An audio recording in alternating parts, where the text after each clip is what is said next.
Go ahead. Hi all, good evening and good morning. Thank you all for joining this session. So let me introduce myself. I am Sandhya Sambashivan. So I am co-lead of Kochi Developer User Group and has been working with Salesforce for more than 10 years. And my hobbies include reading and doing crafts. So today's session is all about exploring composite resource API in Salesforce. So let's see first, what is composite resources? So see the standard Salesforce REST API, which we use to create or update records inside Salesforce from external system. We have many of us have seen the workbench in which we have tried the calls, the standard API calls of REST. But how it is different from the composite API? That is what we are going to see in today's session. So composite resource is an enhanced form of REST API, which will execute a series of REST API responses requests in a single call. So you can use the output of one request as the input of a subsequent request. So I will tell you what is meant by request in detail when we go into the composite resource in much detail. So this is synchronous. What I mean by synchronous is means as soon as you request a service, in the same request, after this request is done, you will be getting the response at the same time. So there is no waiting period like we have in the bulk APIs. Now the response bodies and HTTP status of the request are returned in single response body. And the entire series of requests count as a single call towards your API limit. That is the greatest advantage of what for the composite resources, because you can have multiple calls clubbed together and sent as a single composite resource, and it will count only as a single API call. And the requests in a composite call are named as sub requests. So all sub requests are executed in the context of the same user. Now, let's see what is composite resource consisting of. So it will have an identifier for the URL. So this is the format we use for the composite. Like first one is the version number. So it will be v49.0, v50.0 like that. And then /composite. This is a keyword we are using to call a composite resource API. And the format supported is JSON. And also we have there is support for XML as well. And HTTP method we are supported, have get post, and there are cases where it is supporting patch, delete, etc. And authorization is always the bearer token.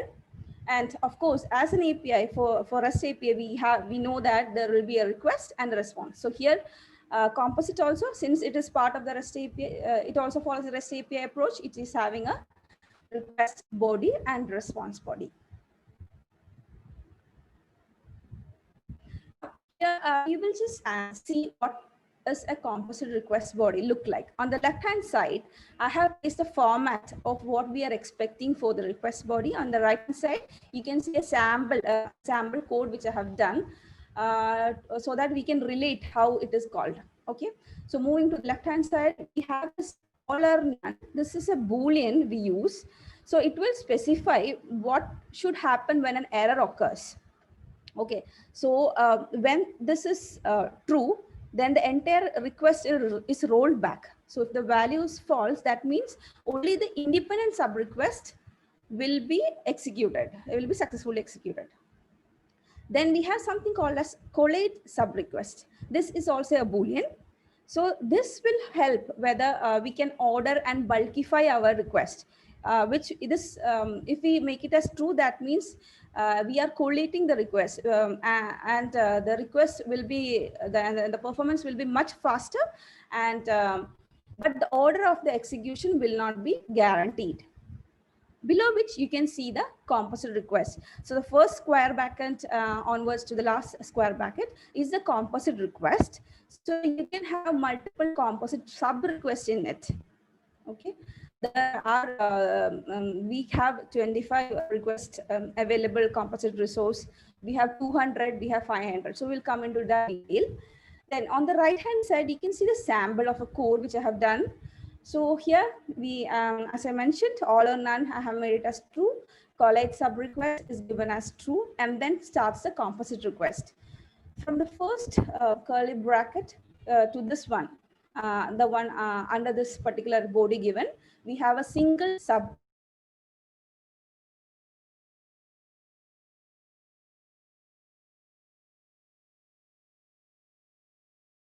Go ahead. Yeah. Okay, so team, on the left hand side is the format of how the request body will look like.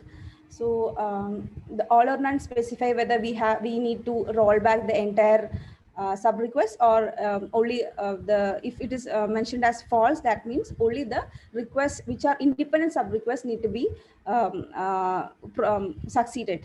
And the collate sub requests, that boolean helps to understand whether we can collate the sub request, we can order the we can order the unrelated subrequest in such a way that we can bulkify this request, and this will help in processing the response or the request in a much faster manner.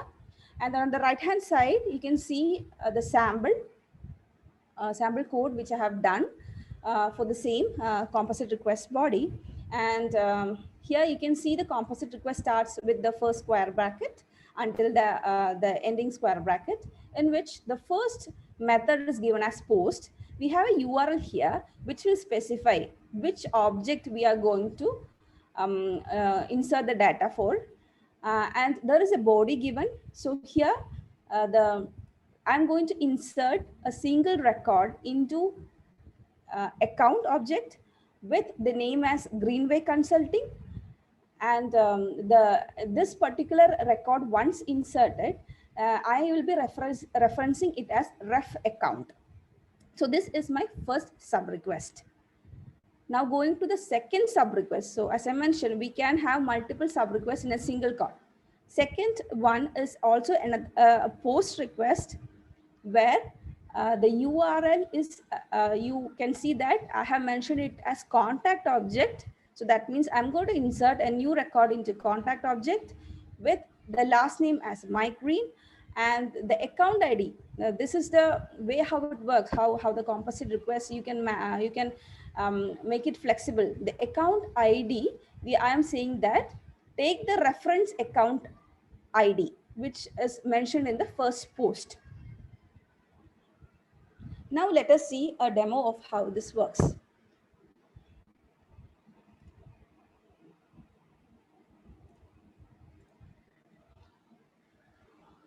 So I'm using Postman here to show the sample data, how it works, because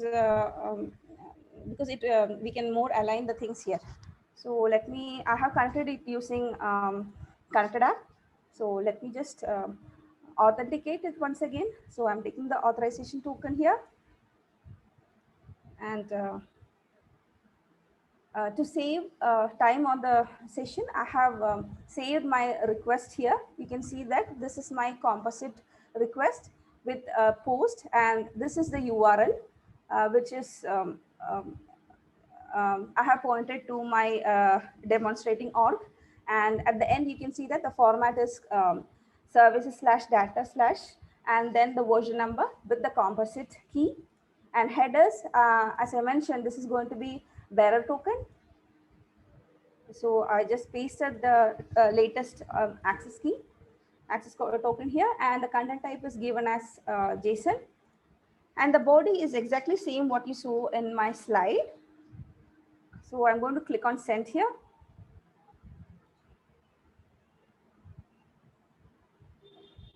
Yeah. There you go. So this is the response I got. You can see this is the composite response. So I will have two different body here. First one is for my account object. So what I have highlighted here is the ID for my account. which after the inserting the record, I got the ID returned here, and it success is true. And if there was any error, I would have displayed here, and the ID will be blank. And the HTTP headers will be the location of this account, and the status code will be 201. And I have seen that for update, it is usually 204, and the reference ID. So this is the first one. The second one, second body is for the contact, which we have inserted. So this also have the ID and the related details as I mentioned. Now let us see how the record look like in my demo org. And as I mentioned, this contact will be related to the parent account. So I'm just going back to the Salesforce screen.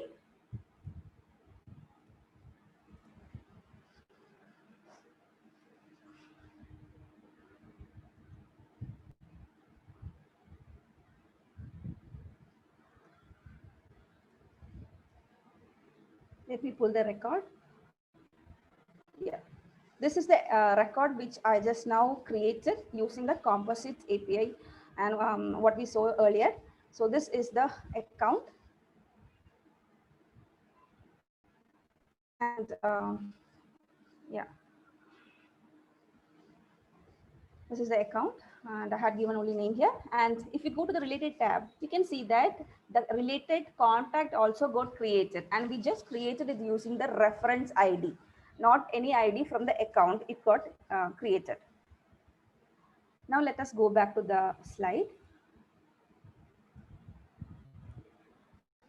Now, what is the use of composite demo? How and which are the different scenarios we can use it?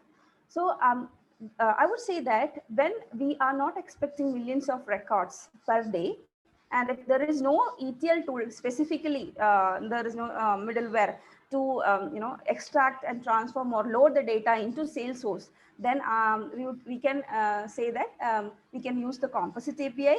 And of course, if there is a way that we cannot handle, if you want to have multiple data, but multiple records inserted in a single time, but we are not in a position to use a bulk API. Yeah, one thing with the bulk API is that when you're using a bulk API, even though it can handle millions of records, we have to create a job for that, then send the data to server. And once data has been submitted, again, we have to close the batch, then keep on checking for the status of the batch in a regular interval to get the result. So we won't know spontaneously that request has succeeded or whether the records has been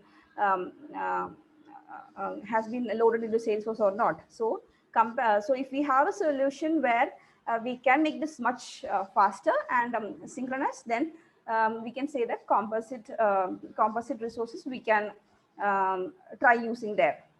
And also, when we have a scenario where we have to load multiple records of different objects together, then we can try for the composite API. And the best part is that we don't need to do any extra Salesforce coding.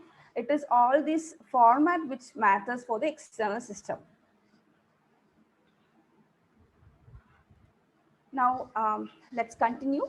Now, I gave a couple of advantages of using the composite resource.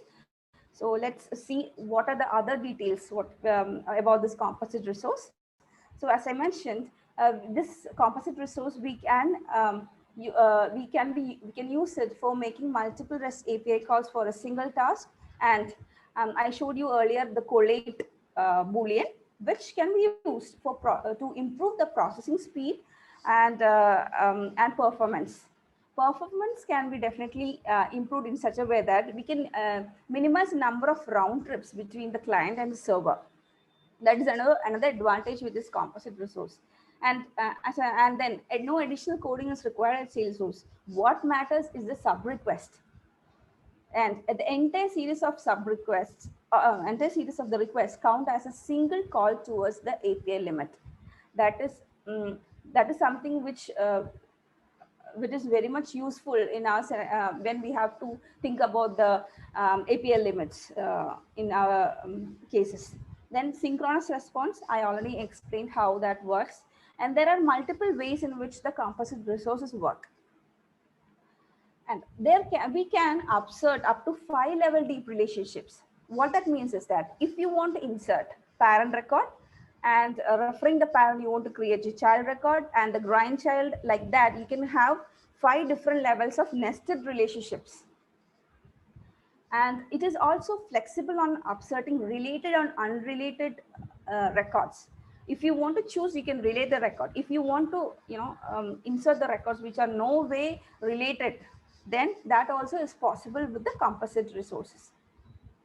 Then another advantage is that we can do a get sub request and the result can be input to the next post sub request. Earlier we saw a scenario of 2 posts together, inserting a contact and an account. Instead we can do a get of an account. I'm just giving an example, get of an account, get the ID of the account, then using that ID we can update the account. That is another use case of using where we can use this composite resource. And this can handle very complicated and related objects in data. I'll come to into details how we can handle more complicated data. Now, composite resources, there are different types of composite resources. So first one is the composite itself. We saw an example of composite. Next one is a batch. Then there is something called as S object tree, then S object collection and composite graph. This composite graph was is part of Winter 21 release. So let's go into detail for each one of this. Now, composite, we already saw it and already the advantages were already mentioned. So I am skipping this part. Now coming to composite batch. Composite batch executes up to 25 sub requests in a single request. That means the post, what you see earlier with the account and contact, you can do 25 different types of it.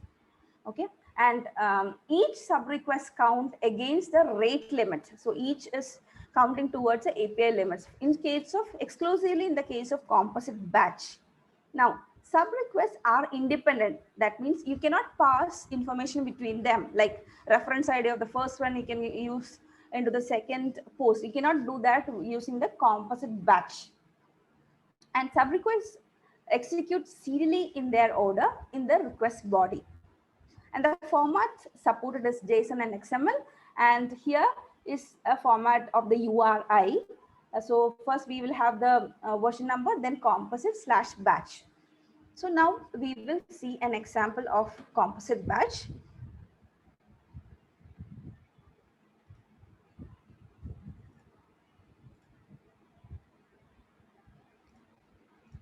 So let me copy the access token here. So this one is the batch. So here you can see that the URL is there with appended as composite/batch at the end. And let me replace my the access token here with the latest token I have. And coming to the body. So here I have only 2 requests here, 2 sub requests here. So I can have up to 25 sub requests which are not related. Okay, so let's analyze how this works. So first one is a patch. So what I'm doing is that I am already aware of the account ID, ID of a particular account which I'm having already in Salesforce. I'm going to replace that with the new name. So and the second one is a get. That means I'm going to get the details about the particular ID. Particular account with this particular ID, and the details which I'm going to get back as the name and the annual revenue. So for that, I'm going to use the same Greenway Consulting here, same account. So I'm clicking on send. Yeah. So here also we have 2 results. 2 different sub requests were there. So the first one is status code 204. Status code 204 says that this is an update which has happened. Okay. Only if there is an insert happening, then the status code will be 200 or 201, and you will get back the ID. So here you can see that I had queried using the get. I had queried 2 fields. One is name and another is annual revenue. So in that particular record, which I showed earlier, did not have any annual revenue. That is why this is shown as null. So this is how the batch works. And by the way, let me show you the Greenway Consulting, which got renamed into the new name.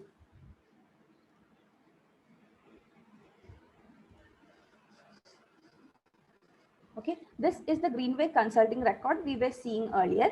I'm going to refresh this page so that I can see that this has been renamed.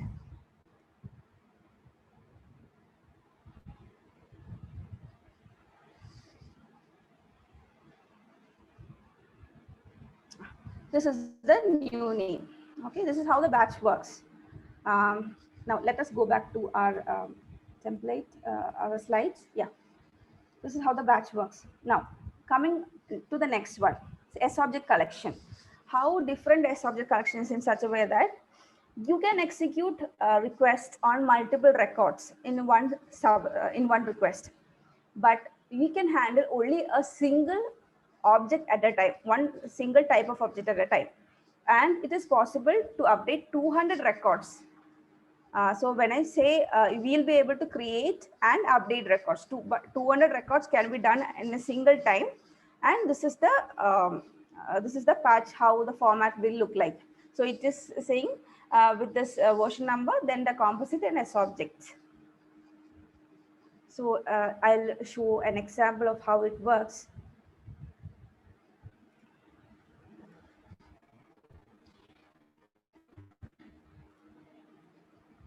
And I'm taking my access token here.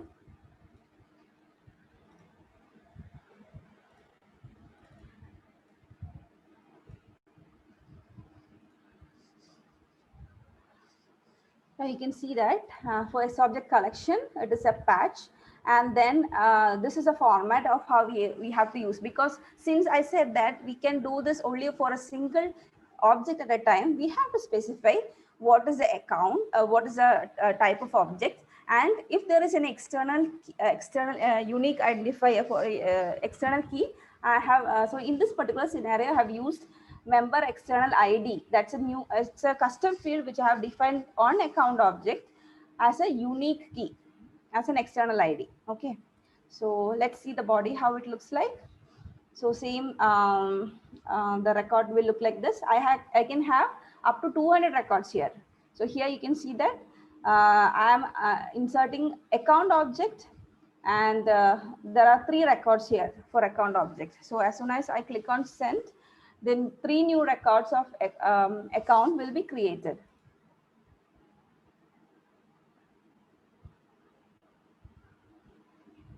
You can see the response here.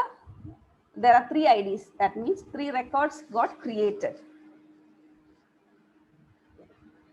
Let me share the Salesforce screen.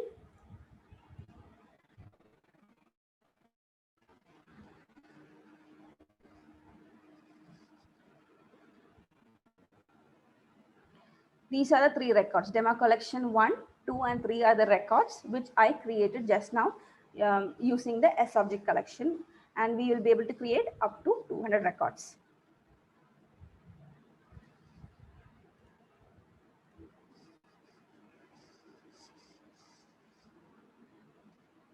Now coming to the next one. Yeah, S object tree. This is a bit more complicated compared to what we saw earlier. So S object tree will help to create one or more trees with the root records of the specific type. Like an S object tree is a collection of the nested parent-child records with a single root record. So say for example, you want to insert account and related child records and grandchild records of the account. Account will be the root record here, and you can insert up to 200 records across the tree, and it can go up to 5 different types of object. And S object tree can go up to 5 level deep. And then one point to note on this S object tree is that this supports only insert. We will not be able to update records. Okay, and this will be a post with support JSON and XML supported. And the format will be the version number, then composite /tree and the S object name. So the root name root object we have to mention here. That is how the S-object tree will work. So I will show, I will also discuss on the composite graphs and then go to the combined demo for S-object tree and the composite graph. Now, this is the most interesting part of the composite resource. And as I mentioned, this is part of the Winter 21 release. And this provides an enhanced way to perform the composite request. It can assemble more and more complicated requests with the complete series of the related objects and records. And it avoids requiring you to check for a mix of successful and unsuccessful results. And regular composite requests have a limit of 25 and 200. But what graphs make a difference is because that this limit is given up to 500. We can manipulate the 500 records, and that too in a single API call. This is having much, power compared to the earlier versions, what we have, earlier types of composite, what we have seen. And this is one typical example. This is a very simple example here. I'm showing for the composite graphs. So say, for example, I have this graph account 1, which is having the child account, child contact and opportunity. And we have another graph account 2, which is a child of graph account 1. And graph account 2 also is having there is contact and opportunity. This is a typical use case. Typical sample, which I'm going to show for the composite graph. Composite graph. So let's move on to the demo.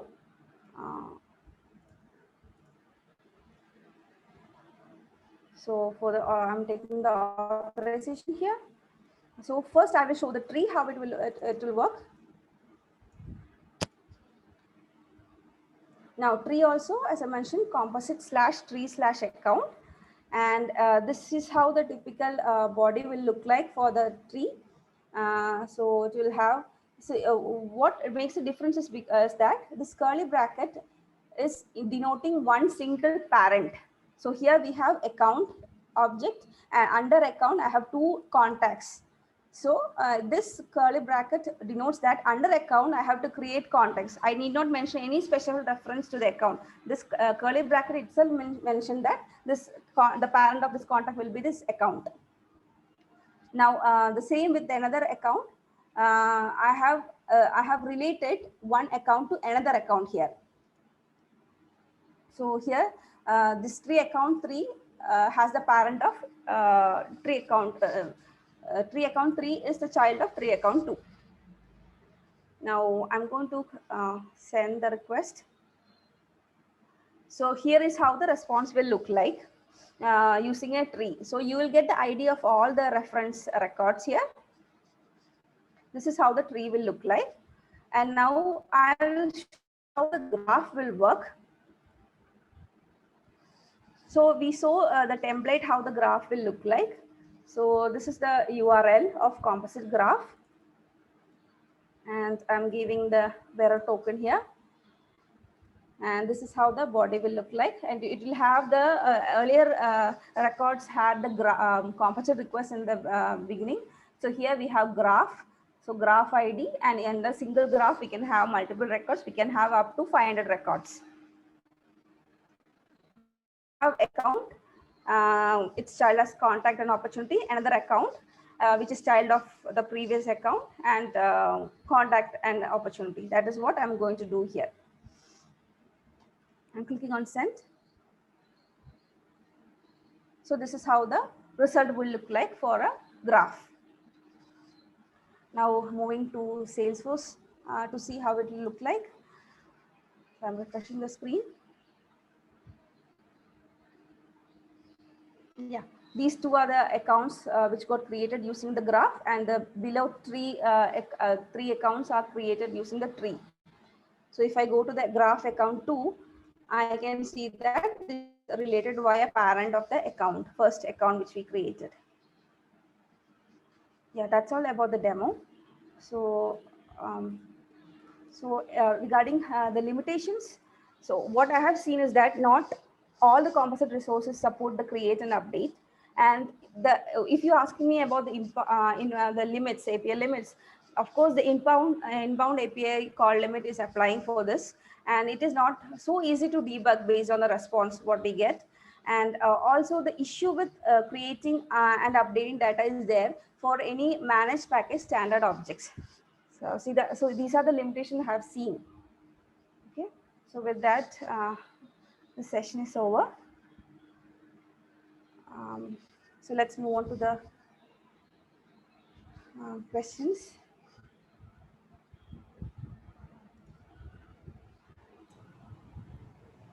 So we have questions in the chat window. Team, Okay. like, you can unmute yourself and ask questions as well. Assuming this is useful for transactional updates, like if we want multiple daemons to work together, else rollback if one or more fails. Yes, Shivu. So we can decide. See, the all or none boolean which I showed you, which I had shown in the response, we can even use that for each and every sub request. We can make it flexible in such a way that you can specifically define if one sub request has to fail or not. I mean, if it fails, which all requests need to roll back. That also we can specify. I hope I have answered the question. Yeah, thanks. So next one, instead of two post requests, can I first use a get some value back from the get response and use that response value to send in post? Yes, we can do that. Third one, I didn't understand the advantage of composite batch as it doesn't support any of the pros that composite does. If each sub request has its own limits, they cannot pass the data between each other. What's the point of running them in batch? Even the order is not guaranteed, so we can't expect one sub request outputs to be input for next. Yes, Shibu, for the batch, yes, there are challenges. So over more than batch, I would the use case I have seen is for tree and a subject tree and this graph. So I haven't seen any use case where we can use batch because it has its own limits. Then the next one, do we have any option to use different API versions for multiple requests in a composite request? Yes, of course. We can use multiple versions. I have used in my demo earlier with the Postman, I have used 49 for the rest of the composite, but for graph, I have used 50. So yes, we can use different versions. So I think the question there, Sandhya, was within a single request you cannot change, right? I mean, like, once the URL is always going to be the same, right? Like inside that, the body, we are not changing, any version number is not being specified. Only there's one URL where you can give the version, right?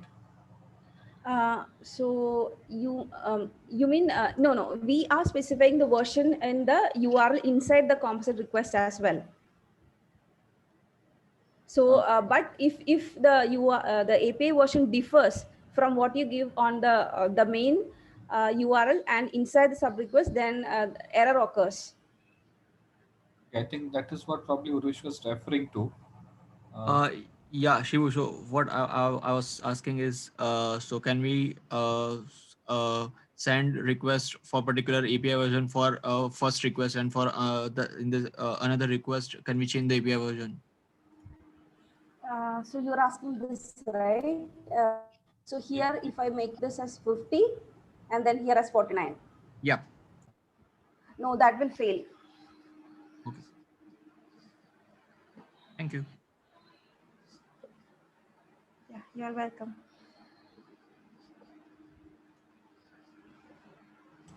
Okay. Any other questions, team?